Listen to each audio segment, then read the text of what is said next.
প্রবেশ করলে বুঝতে পারবে বিপদ কতটা গভীর।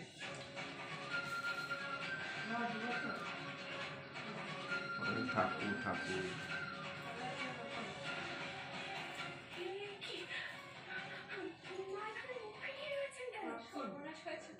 অভিশাপ লেগেছে আমাদের উপর। বাবা তুমি একটু খুলে বলো ওদেরকে।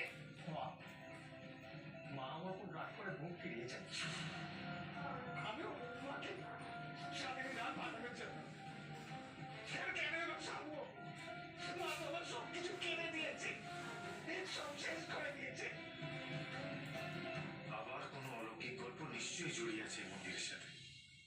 গৌরীকে আমি এসবের থেকে যত দূরে সরাবার চেষ্টা করি, কিভাবে যেন আবার সেই মন্দির আর তার সাথে জড়িয়ে থাকা যত বুজরুকের মধ্যে জড়িয়ে পড়ে। তাহলে কি হয়েছিল বলি আপনাদের। প্রায় 1 মাস আগেকার কথা। প্রতিদিনের মতো আমিও মায়ের পুজো সেরে খাবার সাজিয়ে মাকে খেতে বলে যেতাম।